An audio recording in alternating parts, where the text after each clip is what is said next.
გამარჯობა, BMG TV-ზე წერტილის დროა, მე ვარ BMG-ის მთავარი რედაქტორი და ტელეპროექტ წერტილის ავტორი და წამყვანი ჟურნალისტი თელარა გელანტია.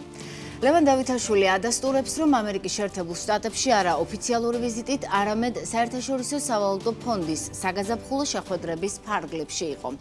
ორ ქვეყანას შორის ურთიერთობების გადატვირთვის რა შანსი აქვს ოცნების ხელისუფლებას ტრამპის ადმინისტრაციის პირობებში, როცა არც ანტიდემოკრატიული კანონების გაუქმებას აპირებენ და არც დემოკრატიულ გზაზე დაბრუნებას, რაზე დებს ფსონს ბიძინა ივანიშვილის გუნდი და რა რისკების წინაშე აყენებენ საქართველოს. რამდენიმე წუთში ჩვენს კითხვებს საქართველოს სტრატეგიული ანალიზის ცენტრის გეოპოლიტიკური კვლევების ხელმძღვანელი დიპლომატი ვალერი ჩეჩელაშვილი უპასუხებს, მაგრამ ვიდრე ინტერვიუს დავიწყებთ, რამდენიმე საკითხზე ოცნების პირველი ვიცე-პრემიერის ლევან დავითაშვილის პასუხები მინდა კიდევ ერთხელ მოგასმენინოთ BMG-ის კითხვებზე.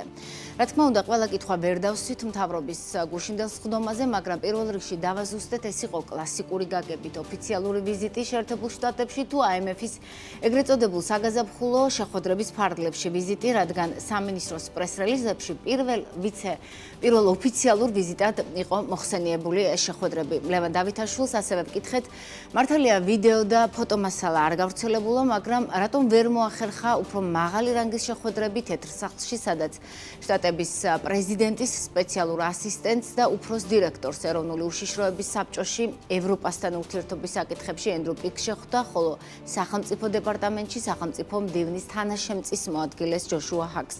შეგვიძლია მოვისმინოთ ლევან დავითაშვილის პასუხები.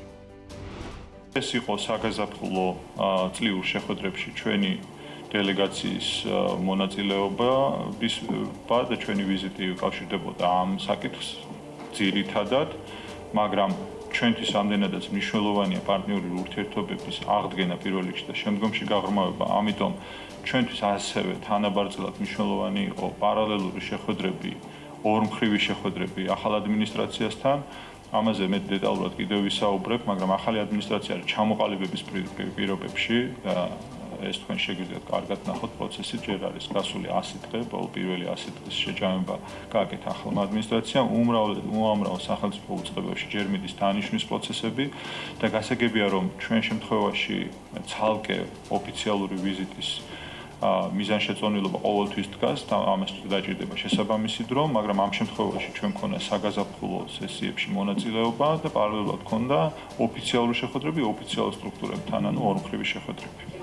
რატომ არ გაკეთდა განცხადებები ამ ოფიციალური შეხვედრების შემდეგ? ეს კითხვაც დაისვა და მეც გავიმეორებ. გასაგები რომ იყოს მსმენელებისთვისაც, თეთრ სახლში თქვენ შეხვდით შტატების პრეზიდენტის სპეციალურ ასისტენტს და სახლებში შეხვდით ჯოშუა ჰაგს, სახელმწიფო მდივნის თანაშემწის მოადგილეს. დარწმუნებული ვარ, გენდოებოდათ უფრო მაღალი რანგის პირებთან შეხვედრაც ალბათ. ვერ გამოვიდა ამ ეტაპზე თუ? კი ბატონო, პირველ რიგში ჩვენ დავიწყეთ მუშაობა იმ ადამიანებთან, ვისაც უშუალოდ რეგიონი აბარია და რეგიონის სპეციფიკა იციან და ეს ყველაზე უფრო შედეგიანი და პროდუქტიულია და ვფიქრობ, რომ დიალოგი ასე უნდა დაიწყოს. ეს ერთი, მეორე ნაწილი არის ის, რომ უმაღლესი პოლიტიკური პირები შესაბამის დროს, რა თქმა უნდა, შეხვდებიან და ჩვენ გვექნება ესეთი შეხვედრები. თუმცა დღეს ამერიკის შეერთებული შტატები ახალ პოლიტიკას აყალიბებს და მათთვის არის კრიტიკული პრობლემატური საკითხები და პრიორიტეტებში, რა თქმა უნდა, მდივნების შემთხვევაში ეს დგას და ეს არის ფაქტიურად რეალობა, რომელიც ყველასთვის ცნობილია. გამომდინარე იქიდან, რომ ლევან დავითაშვილის ამერიკაში ვიზიტის შესახებ ეკონომიკის სამინისტროს მიერ გავრცელებულ არც ერთ პრეს-რელიზში ანაკლიის პორტი არ იყო ნახსენები, ოცნების პირველ ვიცე-პრემიერთან ეს საკითხიც დავაზუსტეთ, რადგან თუ ოცნების მთავრობას ტრამპის ადმინისტრაციასთან ურთიერთობების გადატვირთვა ნამდვილად სურს, ამერიკა ჩინეთის ურთიერთობების კონტექსტში ალბათ მნიშვნელოვანია საბოლოოდ. მთავრობა ჩინურ კონსორციუმთან გააფორმებს თუ არა კონტრაქტს ანაკლიის პორტის აშენებაზე. გვახსოვს, რამდენიმე კვირის წინ მით უმეტეს ჰელსინკის კომისიის განცხადებად, სადაც შეშფოთებაა გამოხატული ქართული ოცნების გადაწყვეტილებაზე ანაკლიის ღრმაწყლოვანი პორტი ჩინეთის მიერ მხარდაჭერილ კომპანიას გადასცეს. ვაზუსტებ, რომ არ არის არავინ შერჩეული, გამარჯვებული არ არის გამოვლენილი, თუმცა მაგრამ ერთადერთი იყო ეს თუ აღარ არის? ერთადერთია, რა თქმა უნდა, ჩვენ უკვე ბოლო დედლაინი გქონდა აპრილის ბოლოს, მივიღეთ განახლებული წინადადება და გვჭირდება ალბათ ერთი თვე იმისთვის, რომ გადავამუშავოთ ეს წინადადება და შევაფასოთ რამდენად მისაღებია, თუმცა და რა თქმა უნდა ვისაუბრეთ ანაკლიის სპორტთან დაკავშირებით, იმიტომ რომ ანაკლიის სპორტი არის ტებში თუ თეთრსახში. ყველგან ვისაუბრეთ. ანაკლიის სპორტი ცალკე აღებული თემა არ არის, ანაკლიის სპორტი არის შუა დერეფნის და სატრანსპორტო დამაკავშირებელი ინფრასტრუქტურის ნაწილი და სატრანსპორტო ლოგისტიკურ სფეროში თანამშრომლობა ერთ-ერთი მნიშვნელოვანი და საინტერესო აქცენტია ჩვენი ორი ქვეყნის ურთიერთობებში. აქედან გამომდინარე, ანაკლი ამ კონტექსტის ნაწილია და არაფერი სხვა. ამიტომ და ჩინური ფაქტორიც ეს არის სპეკულაციის საგანი, იმიტომ რომ ეს არის პროექტი, რომელსაც ახორციელებს სახელმწიფო, საქართველოს სახელმწიფო, ყოველთვის ხდება მის კომუნიკაცია ამასთან დაკავშირებით, მათ შორის ძალიან გულდასაწყვეტია და ამაზე მე მქონდა საუბარი სხვათა შორის კოლეგებთან ამერიკაში, რომ არა შეუსაბამო ინფორმაცია. კითხვები დაგისვეს ამაზე. მე ჩემ მხრიდან იყო ეს გულდაწყვეტი აღნიშნული, რომ არ ხდება კორექტული ინფორმაციის კომუნიკაცია. ინფორმაციაც ამ დრომდე არის 59% შესაძლოა. შესაძლოა ყავდეს კერძო პარტნიორი, რომელსაც შეიძლება ჰქონდეს 59%. დაველოდოთ, როგორ გამოუვა ოცნებას შეერთებულ შტატებთან ურთიერთობების გადატვირთვა, როდესაც თავად ლევან დავითაშვილის სიტყვებით რომ თქვათ, ურთიერთობები საკმაოდ დაზიანებულია. ისევე როგორც ევროკავშირთან და რამდენიც არ უნდა ამტკიცოს ქართულმა ოცნებამ, რომ ყველაფერში დამნაშავე დიპსტეიტია ან ევროპელი ბიუროკრატები, ფაქტი ისაა, რომ ევროინტეგრაციის პროცესი შეჩერებულია და როგორც რამდენიმე დღის წინ გაფართოების საკითხებში ევროკომისარმა მარტა კოსიმ რადიო თავისუფლებასთან ინტერვიუში თქვა, არაა გამორიცხული კანდიდატის სტატუსი და თავისუფალი ვაჭრობის შესახებ შეთანხმებაც გადაიხედოს, თუმცა ფრთხილობენ. ლევან დავითაშვილისთვის ეს ყველაფერი სპეკულაცია, მაგრამ მაინც ვკითხეთ, თუ ასე მოხდა, იგრძნობს თუ არა პასუხისმგებლობას. შეგვიძლია ამ კითხვაზეც პირველი ვიცე-პრემიერის პასუხი მოვისმინოთ. ყოველთვის გრძნობთ პასუხისმგებლობას, რა თქმა უნდა, ნებისმიერ გადაწყვეტილებაზე ასეც რა არის. ეთყობა თქვენს ქცევებში? ჩვენ იცით, რომ ძირითადი პოლიტიკური პრიორიტეტებისთვის არ გადაგვიხედავს. დავუშვათ, მაინც თქვენ ხან სუბიექტური შეგიძლიათ უწოდოთ, ხან სპეკულაცია, მაგრამ დადგა ის შედეგი, რომ თავისუფალი ვაჭრობის შეთანხმების რეჟიმი შეჩერდა, უვიზო რეჟიმიც შეჩერდა, მე რა სიტყვით? ჩვენ ხო ახლა დაშვებებზე ვსაუბრობთ, მოდით არ დავუშვათ, ჩვენ ვისაუბროთ კონკრეტული ფაქტები და დღევანდელი რეალობა. ეს ხო ახლა ეს რა მნიშვნელობა, ახლა ჩვენი საუბარი არ იქნება პროდუქტიული, დღეს ყველას დრო ძალიან ძირფასია. იქამდეც ამბობდით, რომ მაგალითად ამერიკასთან სტრატეგიულ პარტნიორობას არ ემუქრება საფრთხე, მაგრამ შეჩერებულია. დაუშვით კი არა, ფაქტია უკვე შარშანდელი ზაფხულიდან და აი ეს რომ მოხდეს, მე მინდა რომ პასუხი მოგთხოვოთ. აი თქვენ რომ ამას ამბობდით, ქალბატონო თელარა, როდესაც ეს ფაქტი დადგება.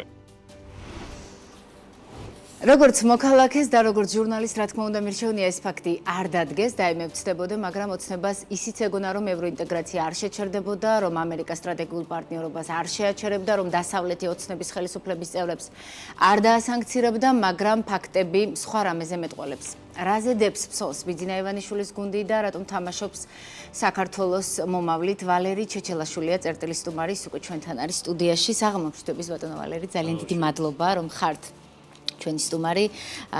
წინა წელსაც ამერიკის თემებზე ვსაუბრობდით, ამერიკა-საქართველოს ურთიერთობებზე, მაშინ ბაიდენის ადმინისტრაციამ გაუქმა ირაკლი კობახიძეს მიწვევა. ახლა იყო ვიზიტი შეერთებულ შტატებში ოცნების პირველი ვიცე-პრემიერის. ფაქტია, ლევან დავითაშვილიც ადასტურებს, რომ ეს არ იყო კლასიკური გაგებით ოფიციალური ვიზიტი მისი ტრამპის ახალი ადმინისტრაციის პირობებში, მაგრამ რა იყო? ეს იყო მოთელვა ოფიციალური ვიზიტისთვის თუ რაც იყო ისიც რა შემთხვევაში იქნებოდა ეფექტიანი და შედეგიანი? ჩვენ ვისმენთ ახლა მის პასუხებსაც. პირველ რიგში უნდა დავაფასოთ ბატონი ლევან დავითაშვილის გულწრფელობა, რომელმაც აღიარა, რომ ეს ვიზიტი მისი და ომხრივი შეხვედრები შედგა სხვა, ასე თქვა, ძირითადი საგნის ფარგლებში, ხო? იყო მიწვეული ოფიციალურ მრავალმხრივ შეხვედრებზე, სავალუტო ფონდთან და მსოფლიო ბანკთან დაკავშირებით. ეს პირველი. მეორე ის, რომ თავისთავად არის ძალიან კარგი, რომ ქართული ოცნება ცდილობს, რომ რაღაც კომუნიკაციების არხები აწყოს ამერიკის შეერთებულ შტატებთან. ალბათ ამისთვის ბატონი ლევანი იყო ყველაზე, ასე ვთქვათ, ნორმალური ფიგურა დღევანდელ ხელისუფლებაში.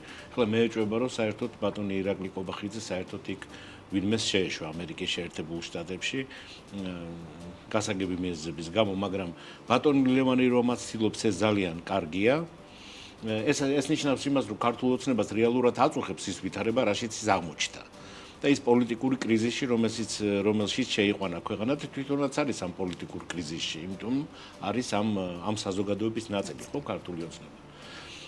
და რაის შეხვედრები რაც ჰქონდა ბატონ ლევანს, ეს არის დიპლომატიაში კლასიკური ხასიათის დიაგონალური ფორმატის შეხვედრები, იმიტომ რომ ბატონ ლევან დავითაშვილი არის ჩვენი კონსტიტუციის თანახმად ინსტიტუციონალურად ნომერი მეორე პირი პრემიერ-მინისტრის შემდგომ და ის დონე რომელიც ამერიკის შეერთებულმა შტატებმა იქეთა მხრიდან შესთავაზეს მას იყო მისი ასე ვთქვათ დონის გაცილებით უფრო ნაკლები წონის პოლიტიკური წონის მატარებელი ფიგურები ზუსტად ამიტომაც ჩვენ ვერ მოვისმინეთ ვერანაირი შეფასებები ამერიკის შეერთებული შტატებიდან ვინაიდან ის ხალხი რომელსაც შეხვდა ბატონი ლევანი იმგენა ძალიან კარგად გადასცეს მას შესაბამისი გზავნილები, რომელიც დარწმუნებული ვარ, სულ თანხმედრაშია გზავნილებთან, რომელიც ელჩმა გააჟღერა აქ, ქალბატონ მაკა ბოჭორიშვილთან შეხვედრის დროს და შესაბამისად არანაირი პოლიტიკური ძვრები ან რაღაც ახალი იდეები და რამ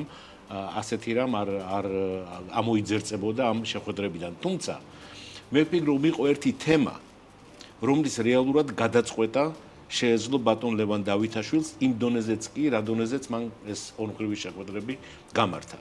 და მე ვგულისხმობ იმას, რომ სატარიფო ომის ფონზე, რომელიც ბატონმა დონალდ ტრამპმა გამოუცხადა პრაქტიკულად ჩვენ მსოფლიოს, ძალიან უსამართლოდ მოექცა ქართველ ექსპორტიორებს. საბაზისო, მაგრამ 10%. რატო არის ეს უსამართლო? ორი ძირითადი კომპონენტის გამო. პირველი ის, რომ ჩვენი სატარიფო სისტემა არის ძალიან ლიბერალური, 0.5-12% და 12% ეს არის სეზონური სახის ტარიფები, რომელსაც არაფერი საერთო ამერიკის ექსპორტთან საქართველოში არ აქვს და მეორე ის, რომ ჩვენ იშვიათი გამონაკლისი ვართ იმ ქვეყნების რიცხვში ვისთანაც ამერიკის შეერთებულ შტატებს აქვს ძალიან ძლიერი 2 მილიარდიანი პროფიციტული სავაჭრო ბალანსი. შესაბამისად მე ვფიქრობ, რომ დაეყენებინა ბატონ ლევანს ეს საკითხი თავის შეხვედრებზე, განსაკუთრებით ცალკე შეხვედრაც ჰქონდა ამერიკის სავაჭრო წარმომადგენლის ოფისში, რომ ეს უსამართლოდ არის ჩვენს მიმართ გამოყენებული და შარშან ჩვენი უმსხვილესი სავაჭრო პოზიცია იყო ეს საექსპორტო ფერო შენადნობები. რა თქმა უნდა, ეს 10%-იანი დამატებითი ტარიფი შეამცირებს მის კონკურენტულობას და ბატონ ლევანს ჰქონდა ის საშუალება, რომ ასე ვთქვათ ეს საკითხი მოეგვარებინა. ალბათ არ გაახსენდა, იმიტომ რომ გაცილებით ან შეიძლება თუნდაც ასეთი საკითხების დაყენებას ჩვენთვის მნიშვნელოვანი, მაგრამ შტატებისთვის ნაკლებად სჭირდება სხვა პოლიტიკური ურთიერთობა და კავშირები. მე ვფიქრობ, ეს ზუსტად ის ხასიათის საკითხია, რომელიც გადაწყვეტეთ შეიძლებოდა, იმიტომ რომ ამერიკის ახლა ძალიან დიდი მნიშვნელობა მას არ აქვს და როგორც ჩვენ ვხედავთ, ბატონი დონალდ ტრამპი ძალიან მოქნილად არის, მოქნილ პოლიტიკას ატარებს ამ ტარიფებთან დაკავშირებით. დააწესა შემდეგ გაუქმდა და კიდეც ნახოთ, შეიძლება ამ მოქმედებამდე საერთოდ ისევ გაუქმდა. ახლა შემდეგი კიდე რა თქვა ბატონ ლევანო, შემდეგი შეხვედრები შედგება შემოდგომაზე. კი. ანუ ისევ იქნება საშუალება, რომ ასე ვთქვათ, ჩვენი დელეგაცია გაიმგზავროთ ამერიკის შეერთებულ შტატებში, მაგრამ ვიდრე შემოდგომამდე ძალიან დიდი პერიოდია ახლა. თუ მანამდე ჩვენ არ ვაპირებთ არაფრის გაკეთებას ამერიკის შეერთებულ შტატებთან, ეს იმას ნიშნავს, თუ ქართული ოცნება არ აპირებს, რომ ძალას მოიკრებს შემდგომშიც ის ორპარტიული ძალიან მყარი პოზიცია ისედაც, რომელიც გამოიხატება მეგობარი აქტის მხარდაჭერაში.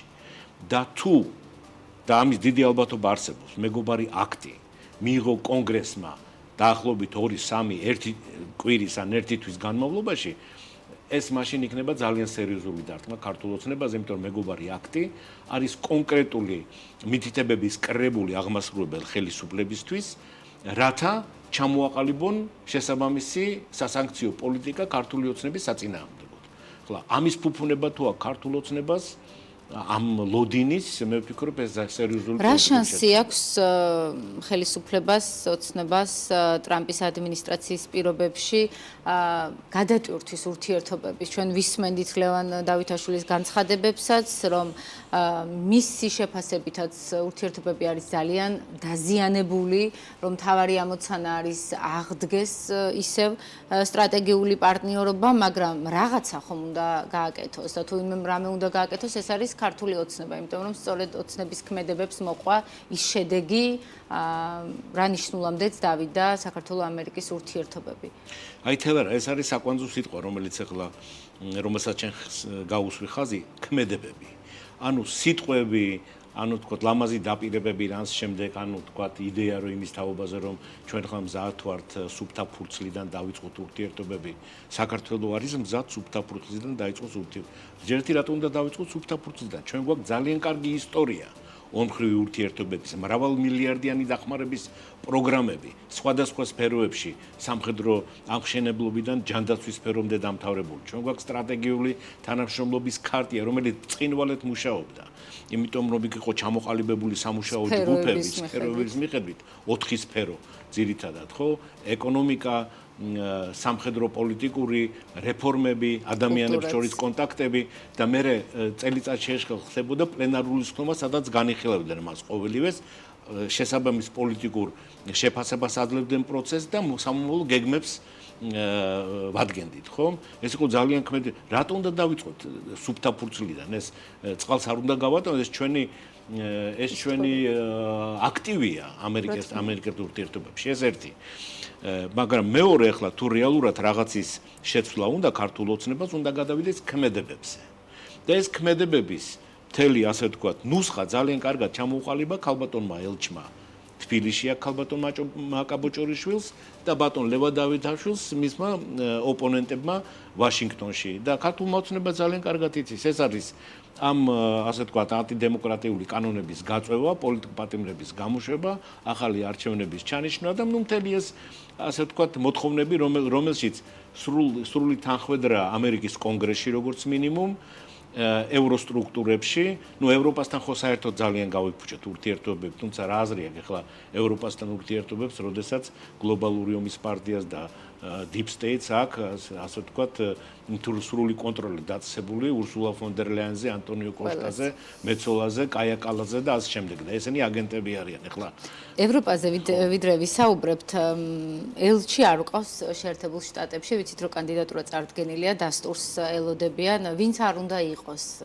რამეს შეძლებს ეს ისევ და ისევ თუ კონკრეტული ქმედებები არ მოყვა ოცნების ხელისუფლების მხრიდან და ზოგადად როგორც დიპლომატს ისე კითხავთ ამ სიტუაციაში ვინც დათანხმდება იყოს საქართველოს ელჩი ამ ხელისუფლების პირობებში ამერიკის შეერთებულ შტატებში რას ამბობს თვითონ იმ პერსონაზე ვინც იქნება როგორ ერთი ჩვენ არ ვიცით ეს ვინ იქნება და ვინ არის ეს წარდგენი ერთი არის მე ვფიქრობ რომ აი სრულიად ტალერანი რომ მოძებნონ ქართულ ოცნებაში და ის გაუშვან ვაშინგტონში ვერაფერს ვერ გახდება ის პიროვნება არსებული ურთიერთობების ფონზე რომელიც გვაქვს ვიდრე ქმედებებით არ გამყარდება მისი ვთქვათ იქ მოქმედებები ელჩის უფრო მეტიც პირველივე შეხვედრის შემდეგ აბსოლუტურად ამოიწურება მის მიმართ ნებისმიერი ნდობის რესურსი ამიტომ მე ვფიქრობ რომ სხვათა შორის ეს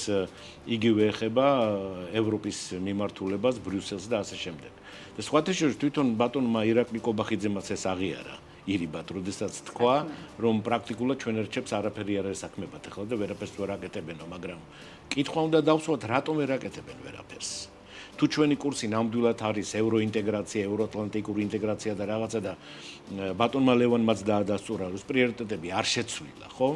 თუ ეს პრიორიტეტები ჩვენ გვაქვს, რატო ვერაფერს ვერ აკეთებთ? სიტყვა ერთია და საქმე არის სულ სხვა. ამიტომ მე ვფიქრობ, რომ არანაირი მნიშვნელობა არ აქვს რეალურად ვის დანიშნავენ ახლა ელჩად. ერთი რამე შემიძლია გითხრათ, რომ მე ეჭვება, რომ კარიერული დიპლომატი, პროფესიონალურად კარგად მომზადებული, რომელმაც ძალიან კარგად იცის თუ რა პრობლემებთან და გამოწვევებთან ექნება მას საქმე, ვაშინგტონში დათანხმდეს ამ შეთავაზებას ეს ერთი და მეორე არა ვარ დარწმუნებული, რომ ბატონი მიხეილ ყაველაშვილის ხელმოწერილი წმუნებათა სიგელები იქნება მიღებული მარკო რუბიოს მიერ.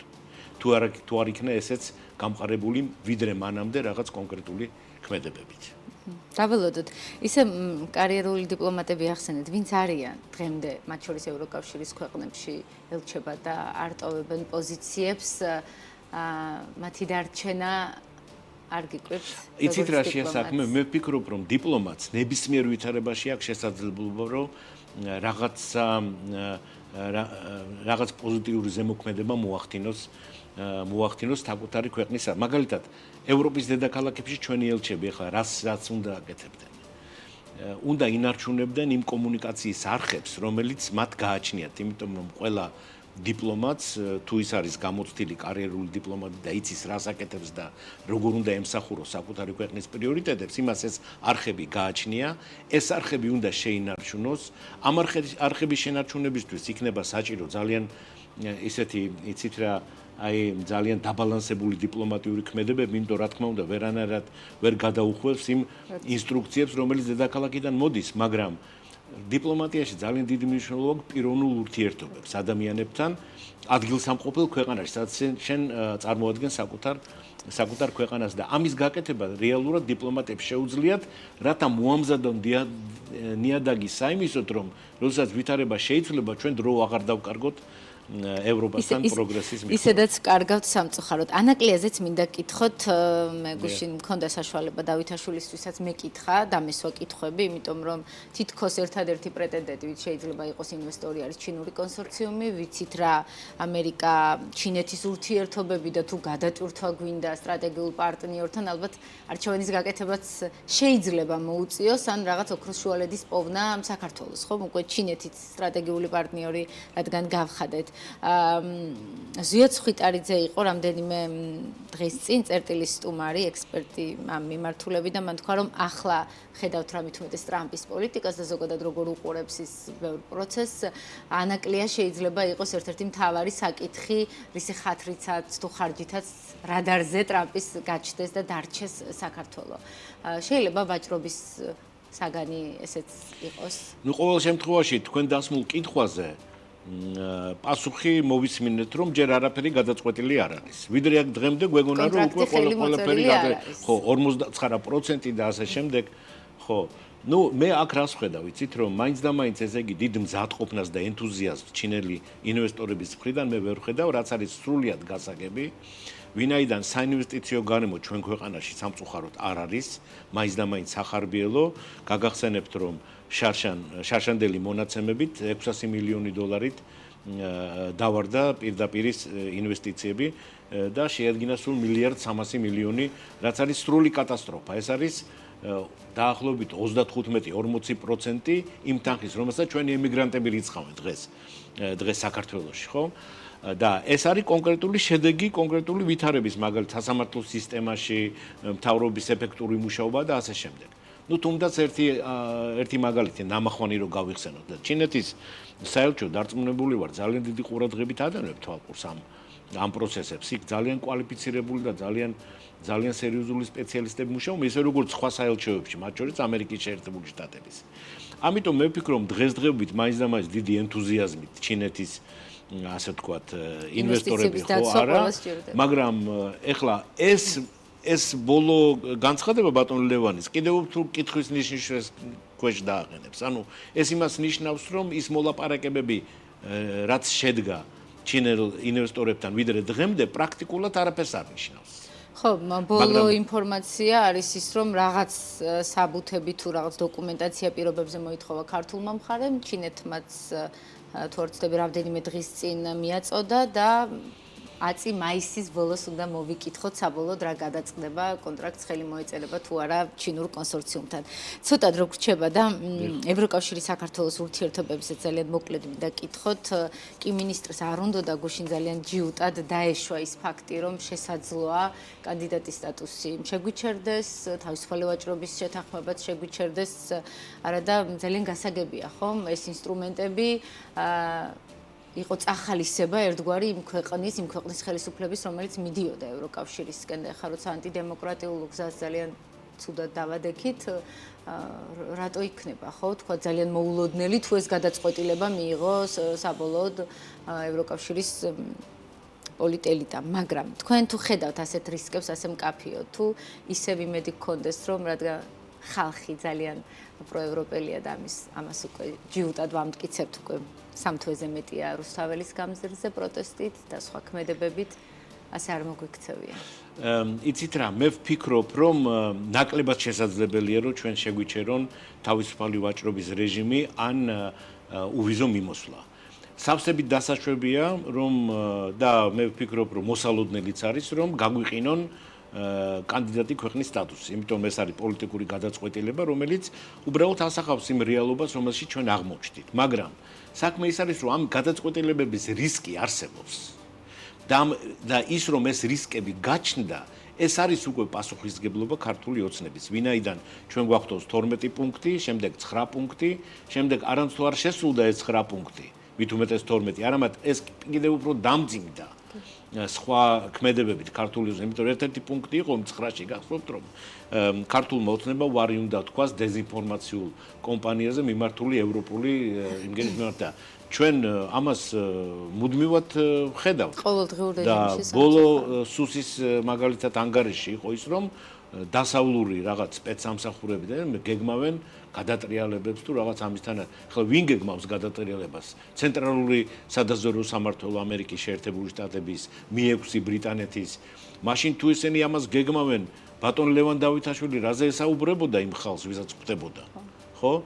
ამიტომ ეს არათანმიმდევრული პოლიტიკა რომელიც არის ერთმანეთს ეწინააღმდეგება სხვადასხვა კომპონენტებში, ნამდვილად არ უწყობს ხელს იმას, რომ დღეს ჩვენ გამოვჩნდით როგორც საიმედო პარტნიორი, ვისთანაც ღირს რაღაც მოლაპარაკებების წარმოება და ეს გაუთავებელი რიტორიკები კიდე, რომელიც ძალიან არასერიოზულად ჟღერს ეს გლობალური ომის პარტია, Deep State-ი, დაპატრონება ამ ინსტიტუტების ევროპარლამენტში, 600 Deep State-ის აგენტია და ასე შემდეგ. ეხლა ეს ცოტა არასერიოზულია და შეიძლება შიგნით ვიღაცას ამის ჯერა ქართული ოცნების მომხრეებს, მაგრამ ევროპაში უკვე აღარც ეცინება უკვე ამაზე, ეს სერიოზული რაზე დებს ფსონს ბიძინა ივანიშვილი და შესაძლოა თუ არა თქვენ ახსენეთ არათანმიმდევრული ქცევა მათიო რაღაც ჩარჩოში ლოგიკის მოაქციოს რუსეთ-უკრაინის ომის დამთავრებამ. იმიტომ რომ ხო, რუსეთ-უკრაინის რაღაცნაირად უცნაურია, მაგრამ თითქოს უფრო რუსეთის გამარჯვებას ელიან და გულშემატკივრობენ ვიღაცები ვიდრე პირიქით. ხო, თუ გულშემატკივრობენ მე მაქვს ორი ცუდი ამბავი მათთვის. პირველი არის ის, რომ უკრაინამ ძალიან გაიმყარა პოზიციები ამერიკასთან ურთიერთობებში, მას შემდეგ რაც ხელი მოაწერა იშვიათი მინერალების ხელშეკრულებას, რომელიც არის ძალიან სერიოზული, პრაქტიკულად ეს ორი დოკუმენტია და მასში არის ასევე ერთი კომპონენტი, რომელიც ითვალისწინებს აირსაწინააღმდეგო სისტემების დამატებით მიწოდებას ამერიკის შეერთებული შტატებიდან უკრაინისთვის და ვფიქრობ, რომ საერთოდ აქ უნდა ვაღიაროთ, რომ ბატონმა ზელენსკიმ პრეზიდენტმა უკრაინის ძალიან სერიოზული დასკვნები გამოიტანა იმ სკანდალური შეხვედრიდან, რომელიც ოვალურ კაბინეტში მოხდა. შესაბამისად გადაალაგა რესტრუქტურიზაცია მოახდინა საკუთარი მიდგომების ამერიკის შეერთებულ შტატებთან რეალობიდან გამომდინარე. ბოლომის შეხვედრა რომში 15 წუთიანი ერთ-ერთზე ტრამპთან იყო ძალიან კარგი, ამის შემდეგ არის ეს ხელშეკრულებები და მეორე ცუდი ამბავი რაც მაქვს მე რუსეთის მხარდამჭერებისთვის აქ არის ის თუ რა გამოაცხადა ბატონმა ტრამპმა 8 მაისთან დაკავშირებით დღეს, ხო? ეს შეგახსენებთ, რომ ვერავინ ვერ შეედრება ამერიკას, მათ შორის მეორე მსოფლიო ომის დროს სიმამაცეში, სიძლიერეში და მხედრულ ბრწყინვალებაში და ამერიკის შეერთებულმა შტატებმა გაიმარჯვა მეორე მსოფლიო ომში და ასე შემდეგ. ხლა არ ამგონია, რომ ჩერჩილი და სტალინი ამას დათანხმდებოდნენ. ხო, მაგრამ ვის ეწყინებოდა ყველაზე მეტად ეს? ხო, პუტინს, ხო? და ეხლა ტრამპის განცხადებები გასაჯერ ერთი მეორე მსოფლიო ომი 8 მაისს არ დამთავრებულა. ის დამთავრდა 3 თვის შემდეგ კრეისერ მისურიზე იაპონიის კაპიტულაციით, ხო, მაგრამ ეს იმას ნიშნავს, რომ ტრამპი ალბათ აღარ აპირებს გაუფრთხილდეს პუტინის ეგოს, რასაც აქამდე აკეთებდა.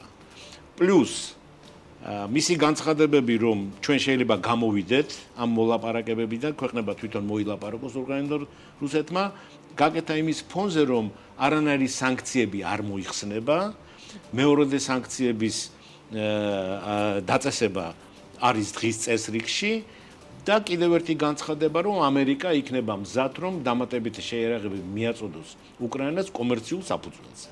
ეს იყო ზელენსკის წინადადება. ამიტომ თუ ვინმეს ჰქონდა იმის იმედი, რომ რუსეთი ან ჯერთი რატომ უნდა ჰქონდეს საქართველოს პატრიოტს, რატომღაც იმის იმედი, რომ რუსეთი ამაში ამომში რუსეთი არის ქვეყანა, რომელიც ოკუპირებს ჩვენ ტერიტორიებს, ხო? და არის ჩვენი პირველი მტერი, ხო? და უკრაინა არის ჩვენი მეგობარი, რომელიც დაუდასტურებია ხშირად. მე ძალიან კარგად ვიცი ეს, იმიტომ რომ პატივი მქონდა ყოფილიყავი უკრაინაში პირველი ელჩი საქართველოსი და ძალიან კარგად ვიცი თუ რამდენი რამ გაგვიკეთა მაშინ 90-იანებში უკრაინამ ჩვენ აბსოლუტურად ასე ვთქვათ უსასყიდლოდ და ძალიან მეგობრულ ვითარებაში, ხო? ამიტომ ეს ცუდი ამბები კარგად გადახარშონ, ვისაც უნდა რუსეთის გამარჯვება, გაანალიზონ რუსეთის დღევანდელი ეკონომიკური მდგომარეობა, ხლა ამაზე შეიძლება უნდა დავასრულოთ და მე დარწმუნებული ვარ იმაში, რომ უნდა გადახედოს ქართულმა ოცნება თავის სტრატეგიას. ვინაიდან გადახედავს კი რამე ეტყობათ? თუ არ გადახედავს, მაშინ ეს ნიშნავს იმას, რომ ჩვენ შევალთ უფრო ღრმა პოლიტიკურ კრიზისში და ამ პოლიტიკურ კრიზისში საზოგადოებასთან ერთად შევა თვითონ ქართული ოცნებაც და იქნება ვალდებული და იძულებული, რომ ამიღოს ამაზე პასუხისმგებლობა საკუთარ მხრებზე. არ მგონია, რომ ეს იყოს მათთვის კარგი გამოსავალი. წერტილი რას დაუსვათ ამ ქვეყანაში ამჯერად? სამ წერტილი მხოლოდ, წერტილს ვერ დავსვათ. წერტილი რას დაუსვათ? წერტილი უნდა დაუსვათ რუსეთის გამარჯვების მოლოდინებს. აუცილებლად. მადლობა დიდი საინტერესო აქცენტებისთვის. წერტილი დღეს ამით დასრულებულია. ჩვენს კითხვებს პასუხობდა საქართველოს სტრატეგიული ანალიზის ცენტრის გეოპოლიტიკური კვლევების ხელმძღვანელი დიპლომატი ვალერი ჩეჩელაშვილი. მე ორშაბათამდე გემშვიდობებით.